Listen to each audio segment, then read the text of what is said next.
அனைவருக்கும் வணக்கம். வணக்கம். நான் பேசுகிறேன்.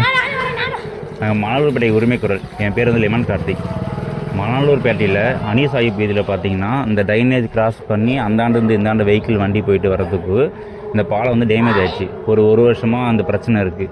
இங்கே வந்து அக்பர் வக்கீல் சார் வந்து ஒரு 1 இயராகவே மனு போடுறது, அதிகாரிகள்கிட்ட பேசுகிறது, ஃபாலோ பண்ணுறதுன்னு போராடிட்டு இருந்தார். அப்படின்னு சொல்லிட்டு நம்மளோட உதவி கேட்டிருந்தார் உரிமை குரல் டீமில்.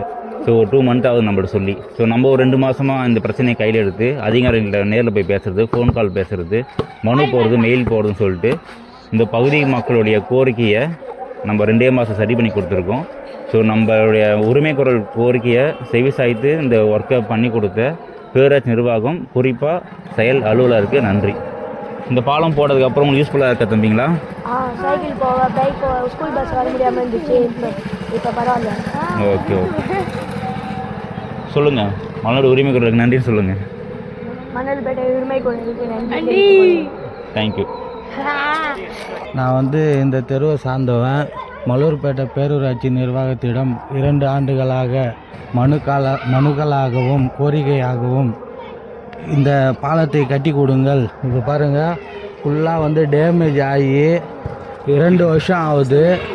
ஒரு பள்ளி வேனும் உள்ளே வர முடியாது, ஒரு 2 வீலரும் போக முடியாது.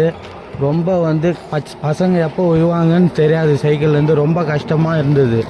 ஆனால் 2 வருஷமாக வந்து மலூர்பேட்டை பேரூராட்சி செவி சாய்க்காத இருந்தது. இதை பற்றி வந்து உரிமை குரல்கிட்ட போய் சொன்னோம். இதுமாரி 2 வருஷமாக நாங்கள் வந்து மனு கொடுத்தோம், எந்த ஒரு ஆக்ஷனும் எடுக்காத இருக்காங்க அப்படின்ட்டு.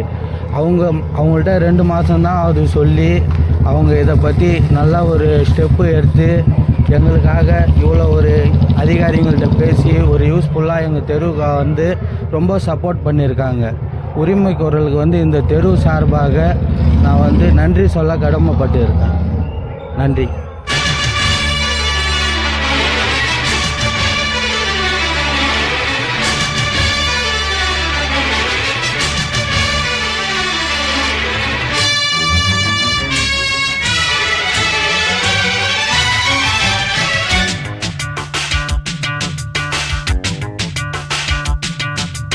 வெற்றி நிச்சயம், இது வேத சத்தியம்.